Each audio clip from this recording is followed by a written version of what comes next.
Boa tarde, meus amigos e amigas que me acompanham pelas nossas lives. Estou aqui fazendo hoje uma live especial sobre dois assuntos que circularam na internet esses dias e que tem tudo a ver com a nossa Igreja Católica Apostólica Romana. Primeiro, o filme, um especial de Natal, né, Primeira Tentação de Cristo, que foi feito pelo grupo Porta dos Fundos e que é uma verdadeira blasfêmia, algo muito triste. Segundo, um filme também, Os Dois Papas, algo extremamente manipulador das pessoas do Papa Bento XVI, do Papa Francisco, e, na verdade, algo assim que é um abuso eu diria, da arte cinematográfica. Então, eu gostaria de fazer aqui uma reflexão, porque nós católicos não podemos ficar mais quietos diante dessas profanações que nós temos visto da figura de Cristo, da figura da Virgem Maria, da figura dos papas, da figura da Igreja. Ok? Então, é nesse sentido que eu quero fazer essa live. Convido a você para rezar comigo uma Ave Maria, pedindo à Virgem Santíssima que nos dê, interceda por nós neste momento com as luzes do Divino Espírito Santo para essa nossa reflexão. Em nome do Pai, do Filho e do Espírito Santo. Amém. Bem, meus irmãos, em primeiro lugar, eu gostaria de falar um pouco sobre esse filme de Fábio Porchat, né, que ele diz que é um especial de Natal. Especial de Natal, né? A Primeira Tentação de Cristo. Já fizeram um outro filme lá atrás, chamado A Última Tentação de Cristo, onde é um cineasta grego, não é? Onde mostra o Cristo querendo descer da cruz para se casar com Madalena e viver para sempre feliz. Quer dizer, umas blasfêmias, umas manipulações da figura de Cristo, da figura da nossa fé, com um objetivo bem claro: ganhar dinheiro. Por quê? Porque a igreja é viva. Há um provérbio que diz que ninguém chuta cachorro morto, né? E a igreja é muito viva. A gente tem mais de 1 bilhão e 200 milhões de católicos no mundo inteiro. Então, provocar a igreja, mexer com a igreja, bater na igreja, eles sabem que vai dar uma reação. Então a coisa vai se tornar assim, meio que um boom midiático, e muita gente vai ver, muita gente vai querer, né? E eles acabam ganhando dinheiro, sabe? E depois chamam isso de liberdade de expressão, liberdade de pensamento. Só que tem uma coisa: o nosso Código Penal diz que é crime você hostilizar outras religiões, profanar outras religiões, né?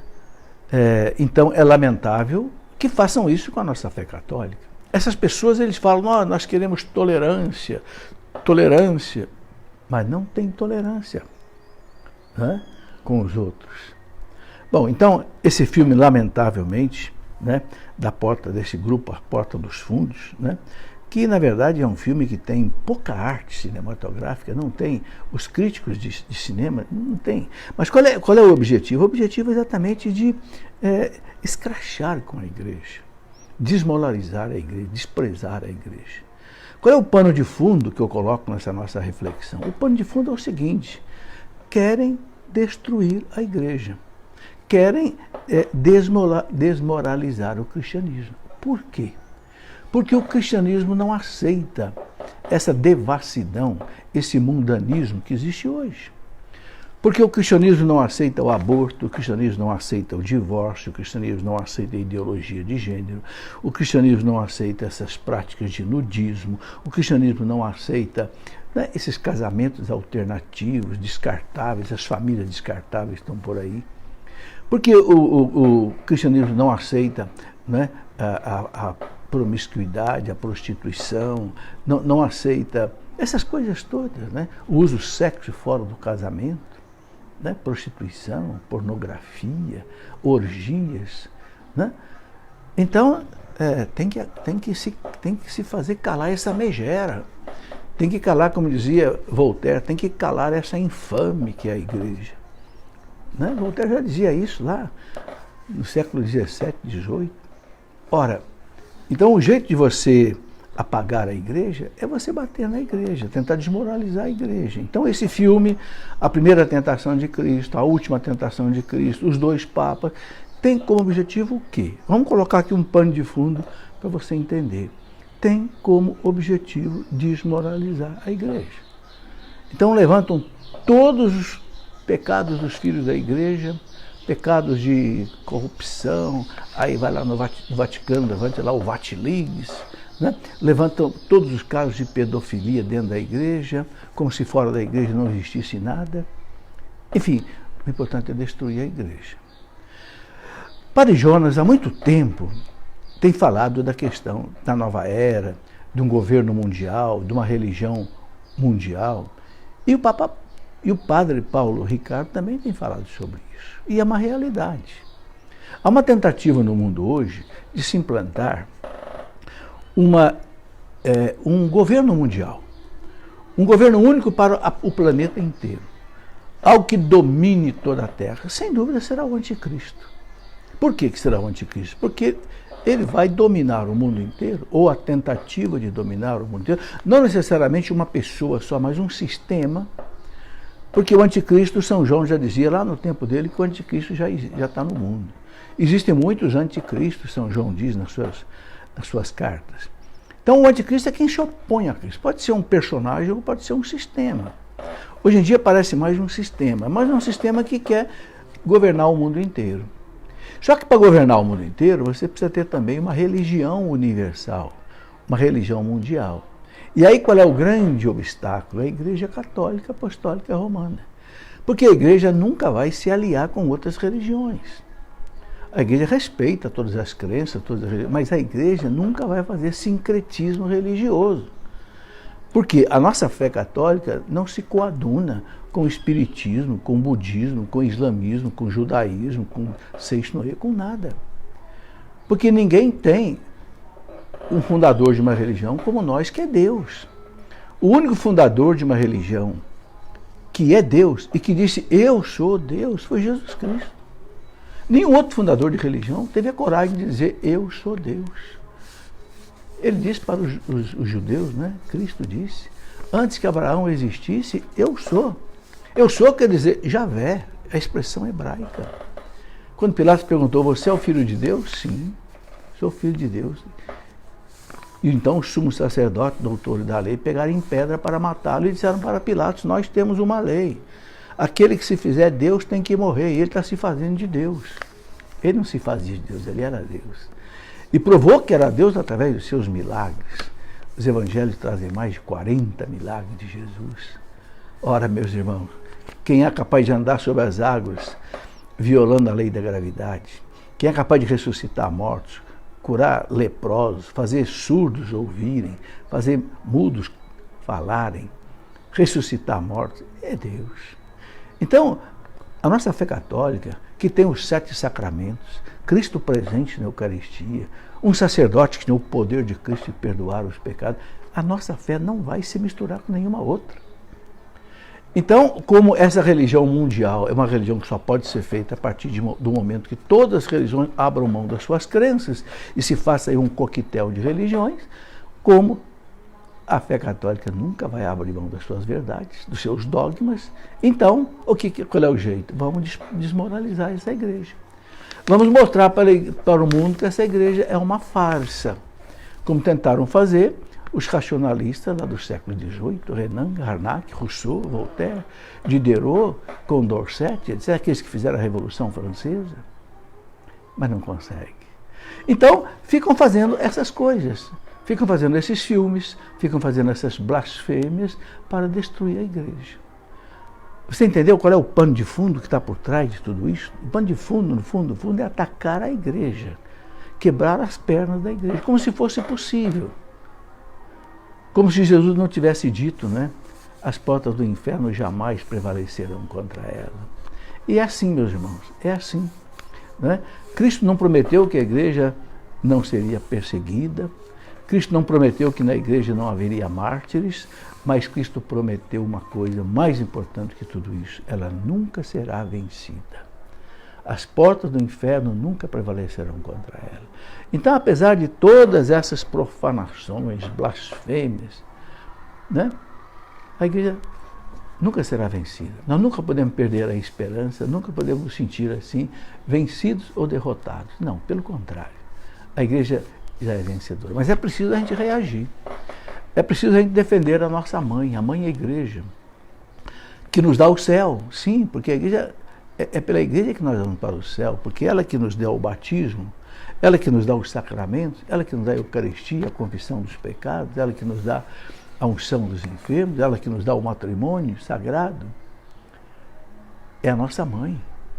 Mãe, mater et magistra, dizia o Papa João XXIII, mater et magistra, mãe e mestra. Então, o bom filho tem que defender a sua mãe. É por isso que eu estou fazendo aqui essa live. Eu sei que muita gente vai dizer assim, olha, não adianta ficar falando, que quanto mais você fala, mais gente vai querer ver o filme, etc, etc. Não importa. Temos que dar a nossa repulsa. A própria CNBB já fez um documento, né, contestando todas as coisas. Um documento muito bem feito pela CNBB. Dom Henrique Soares fez um protesto contra, né, esse filme, né, e muitos bispos têm feito. Eu quero fazer também o meu. No meu pequeno universo, né, eu quero também fazer. Esse filme, meus irmãos, né, A Primeira Tentação de Cristo, é uma coisa horrorosa. Como é que começa o filme? Jesus voltando lá da tentação do deserto, aquela tentação de 40 dias, onde ele venceu o demônio. Ele fez o papel do novo Adão. O primeiro Adão foi vencido pelo demônio, agora o novo Adão vence o demônio. Depois de 40 dias de jejum, né? 40 dias de oração, de enfrentamento do demônio naquelas tentações terríveis. Aí o Cristo volta para uma festa em que vão celebrar os 30 anos dele, e ele volta dizendo que ficou apaixonado pelo demônio lá no deserto, porque o demônio é gay e ele também é gay. E apresenta Jesus como um homossexual. Ah, meus irmãos, ultrapassaram todos os limites da ética, do bom senso, da educação, né? E nessa festa apresenta Maria, Virgem Maria, como uma mulher devassa, prostituta, que fuma maconha, que fica beijando uma banana. Coisas horrorosas. A mãe de Deus, o Filho de Deus, o próprio Deus. Sabe, isso me faz lembrar aquela frase lá de São Paulo aos Gálatas 6, capítulo 6, versículo 7. De Deus não se zomba, meus irmãos. Eu peço a Deus misericórdia às pessoas que fizeram esse filme. Porque eu nunca vi na minha vida uma profanação, uma blasfêmia tão horrorosa, que atinge não só o próprio Deus, mas a mãe de Deus. É demais, né? Como se Jesus pudesse se apaixonar por Satanás. Ele veio para destruir o reino de Satanás. São João fala na primeira carta dele, Cristo se manifestou para destruir a obra do demônio, o pecado, e morreu na cruz por causa disso. Agora vem um farsante desse e mostra Jesus apaixonado por Satanás. Parece aquele filme lá do vampiro bonito, o vampiro simpático, né? Que as mulheres ficam até apaixonadas por ele. É uma coisa horrorosa. Realmente o filme ele foi feito com um objetivo muito claro: atacar os católicos, atacar os protestantes, que são também cristãos, né? E escrachar com a igreja, não há dúvida, esse é o objetivo. Não tem outra explicação. Emprega-se uma questão ideológica. Esta esquerda radical, marxista, né, que fracassou na política, porque na política só geraram ditadura, fracassou na economia, porque na economia só geraram países destruídos, como a Venezuela, Nicarágua, Cuba e etc. Então agora eles estão partindo para uma guerra cultural. Uma guerra cultural e religiosa, né? Parece o campo que sobrou para eles. Bom, eu estava vendo uma reflexão de um filósofo muito culto, né? Luiz Felipe Pondé, que é filósofo fundado pela USP em São Paulo e fez doutorado fora, fez pós-doutorado em filosofia em Israel. Ele fez uma pergunta muito interessante. Será que esse grupo do Leblon, esse grupo, né, da Porta dos Fundos, será que eles teriam coragem de fazer um filme mostrando Maomé como um gay, um homossexual? Certamente não teriam coragem. Nem Jesus foi homossexual, jamais. Nem Maomé foi homossexual também, não foi. Por que eles fazem de Jesus? Será que teriam coragem de fazer de Maomé? Não. Como diz Luiz Felipe Pondé, eles não fazem porque sabem qual seria a reação dos muçulmanos, que não é a nossa reação. Houve alguns aí radicais que estiveram jogando bomba lá na porta do prédio, lá das portas do fundo, mas não é isso que a igreja recomenda, não. A igreja não aprova isso, não. Os cristãos não aprovam isso, não, porque Cristo nos ensinou a apagar o mal com o bem, apagar fogo com água, não apagar fogo com gasolina. Cristo ensinou: amai os vossos inimigos, orai por aqueles que vos perseguem, porque eles sabem que a igreja é mansa, é pacífica, então usam e abusam. Bom, mas deixemos a justiça na mão de Deus, não vamos fazer justiça com as nossas mãos. Infelizmente, esse filme ele quer trazer à tona, mais uma vez, de maneira já cansativa, né?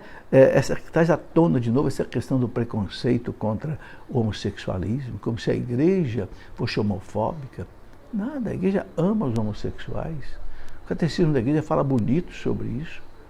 Né? Lá no parágrafo 2357, a igreja nunca promoveu afrontas, violência contra os homossexuais. Não.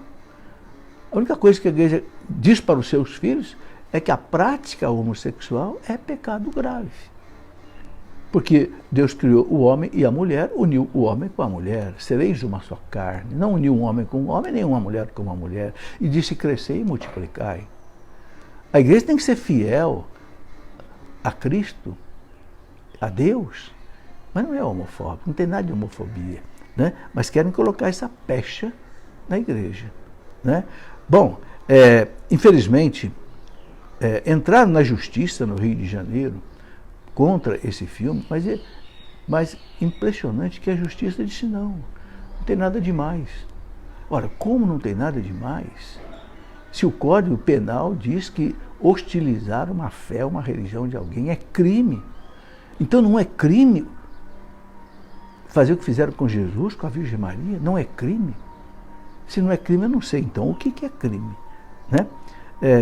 Esse ator, Beauchamp, ele diz que não acredita em Deus. Então, para ele, falar de Jesus, fazer essa ficção maluca sobre Jesus, é uma coisa de falar de Branca de Neve, falar com os 40 anões, a Branca de Neve tendo relação com os anões, ou falar do Chapeuzinho Vermelho, ou falar de Papai Noel. Ora, pelo amor de Deus, querer comparar a realidade histórica e científica de Jesus, do cristianismo, com Branca de Neve, com Papai Noel, um Chapeuzinho Vermelho, é uma coisa estúpida, totalmente estúpida, não há, né?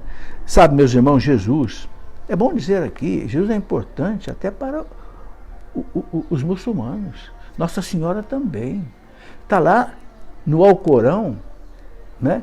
Uma veneração à Nossa Senhora, diz que Nossa Senhora é a única mulher que não foi tocada pelo demônio.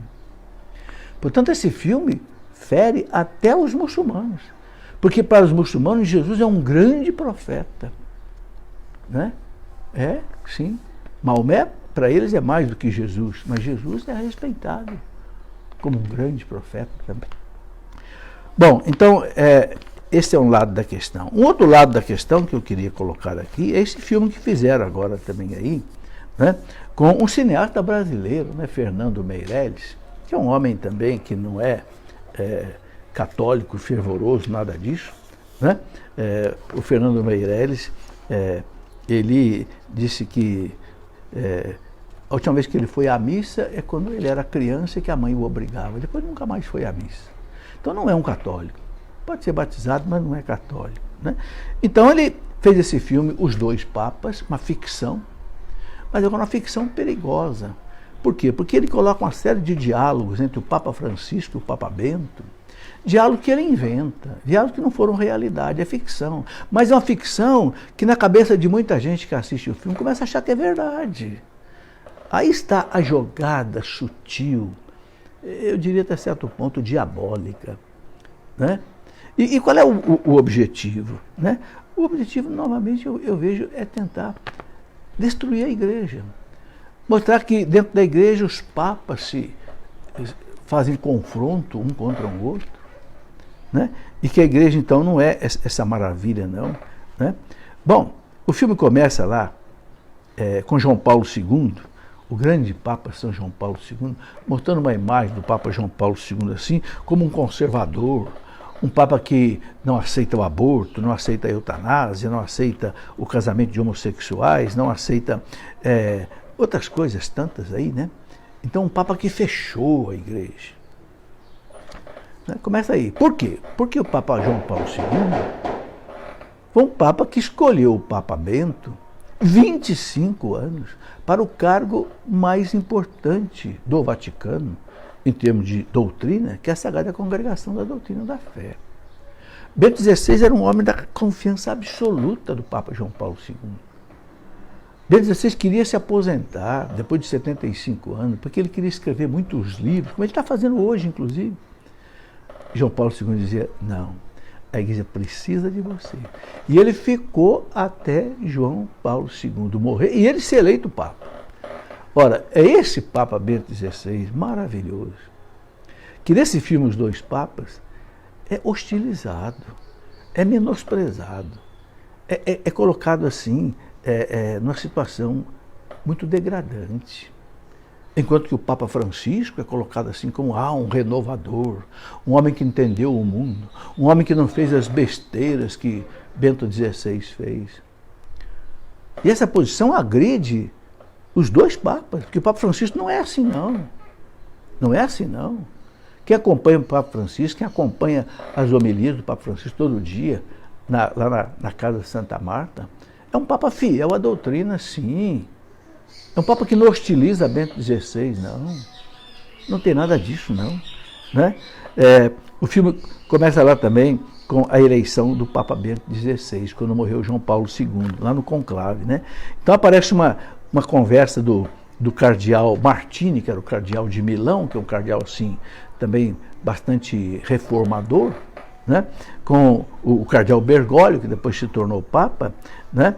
E eles dizem, não podemos eleger o Ratzinger é Bento XVI, porque se eleger o Ratzinger, né, não vai acontecer a reforma que a igreja precisa. Né? E quando elegeram, né, o Papa Bento XVI, cardeal Joseph Ratzinger, então um disse para o outro, né, realmente a reforma não vai ser feita. Né? Não vai ser feita porque foi eleito o Bento XVI. E por que foi eleito o Papa Bento XVI, meus irmãos? Porque não tinha ninguém à altura na época para substituir o Papa João Paulo II, no ano 2005. Quando o Papa Bento XVI, na missa de abertura do conclave, aquela missa chamada Pro Elegendo Pontifici, quando ele fez aquela celebração da missa, porque ele era o cardeal mais velho, né, o cardeal decano, então cabe a ele celebrar a missa, quando ele falou na homilia dele da ditadura do relativismo, o mundo que hoje não quer mais aceitar a verdade, né, e que pisa na verdade, que é uma caridade sem verdade, eu cheguei a pensar, este homem vai ser eleito Papa. E os cardeais sentiram isso e o elegeram Papa. E foi um Papa maravilhoso, né? Um Papa que mostrou para o mundo o perigo da ditadura do relativismo. Não um relativismo, a negação da verdade, não pela força das armas, mas pela cultura. E o Papa Bento XVI disse, hoje nós não vamos mais ser mártir da espada. Não, hoje nós vamos sofrer o martírio da ridicularização. Vamos ser ridicularizados por nós defendermos a verdade de Cristo, a verdade da igreja. É esse Papa, né, que esse autor aí, né, brasileiro, Fernando Meirelles, procura de uma maneira assim muito sutil, né, desmoralizar. Essa é que é a verdade. E ele coloca assim temas polêmicos, né? Mostra o Papa Bento XVI, assim como se fosse um Papa antiquado, conservador, rígido, né? Um Papa que não sei, tudo que aconteceu na igreja de errado foi culpa dele, né? Um Papa vaidoso que queria ser Papa, não queria nada. A última coisa que Bento XVI queria ser era Papa. Agora, ele não quis fugir da responsabilidade. Não é? Depois procura mostrar o Papa Francisco assim, como se fosse um revolucionário, reformador, que vai colocar a igreja no caminho certo, num caminho que Bento XVI errou, e aí Bento XVI pede perdão para Francisco, porque ele, né, colocou a igreja no caminho errado, e ele renunciou porque ele não ouvia mais a voz de Deus. Então, ele dá graças a Deus, porque o Bergoglio vai ser eleito, e o Bergoglio, então, vai dar para a igreja um rumo novo, um caminho novo. Ah, pelo amor de Deus, nunca houve isso, nunca houve esses diálogos. Mas para quem assiste o filme, não conhece a história real da igreja nos últimos tempos, não conhece Papa Bento XVI, não conhece, começa a achar que é verdade. E a cabeça das pessoas começa a ficar minadas pela mentira, você está entendendo? A maldade do filme. Esse autor não entende nada de religião, de teologia, de Vaticano. Simplesmente pegou uma concepção da cabeça dele, transformou num filme, joga aí, né, nesses canais poderosos da mídia e muita gente assiste, né? São tão poderosos, meus irmãos, que no caso, por exemplo, do filme anterior que eu falei, A Primeira Tentação de Cristo, 3 milhões de cristãos, de católicos, pediram, né, que se tire esse filme do ar, né, na televisão, para que os católicos não sejam assim tão hostilizados. Bom, então a gente vê uma coisa interessante. E o próprio autor, o Fernando Meirelles, ele falou bem claro que o objetivo dele era fazer uma dicotomia, um corte entre Bento XVI e Francisco. Como se Francisco fechasse a porta da igreja para o passado e diz, não quero mais nada a ver com o passado, vou fazer uma igreja nova. Não existe isso, meus irmãos. Não existe isso. Papa Francisco não alterou nada na doutrina da igreja. Nada. Basta ler as encíclicas dele. Ele é radicalmente contra, né, a prática homossexual. Ele é radicalmente contra o casamento de pessoas do mesmo sexo, é contra o aborto, é contra a eutanásia. É um homem que defende a ecologia, mas Bento XVI já defendia a ecologia, João Paulo II já defendia a ecologia. Infelizmente, manipulam muitas palavras do Papa Francisco, né? Bom, e outra coisa que né, fica aí transparente no filme, né, é como se Francisco aprovasse essas coisas todas, a comunhão para pessoas, né, de segunda união, né, comunhão para homossexuais, aceitar o casamento de pessoas do mesmo sexo. Não aceita nada disso. Mas sabe, naquela arte cinematográfica que deixa muita coisa assim nas entrelinhas, a mensagem vai sendo jogada. Como se o Papa Francisco, ele quisesse destruir tudo aquilo que Bento XVI e João Paulo II fizeram. Não, isso não é verdade. Né? E aí tem uns diálogos muito sutis, né? Por exemplo, um pergunta para o outro, né?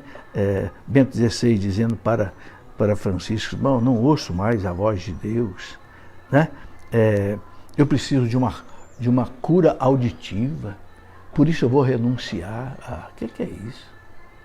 A renúncia do Papa Bento XVI, meus irmãos, nós temos que acreditar na palavra dele. Ele deixou bem claro. Ele já estava lá nos 80 e tantos anos de idade, 87, se não me engano. Ele não aguentava mais. Ele não tinha mais condição física para dirigir a igreja. Você sabe o quanto é pesado ser Papa. O Papa é um chefe de Estado que tem representantes de mais de 180 nações do mundo. Chega um ponto que ele não aguentou mais. Né? E ele foi rezar diante do túmulo do Papa Celestino, que também foi um Papa que foi monge que renunciou. Né? E chegou a uma conclusão bem clara. é preciso renunciar. Para que a igreja não seja prejudicada, é preciso que venha outro no meu lugar. Ele não sabia que era Bergoglio.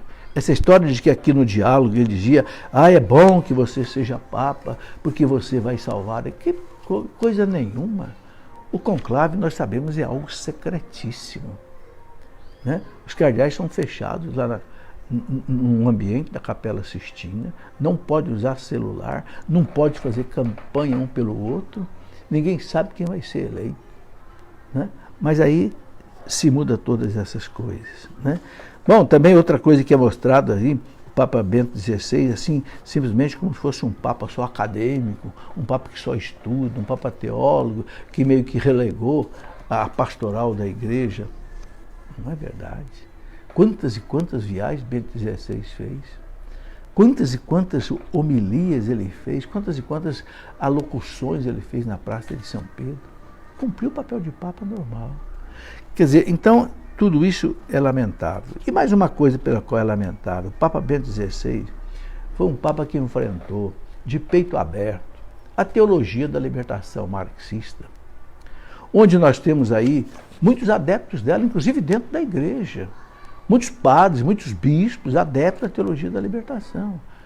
E o Papa Bento XVI, quando era prefeito da Congregação da Fé no Vaticano, né, ele enfrentou, ele escreveu aquele artigo, eu vos explico o que é a teologia da libertação.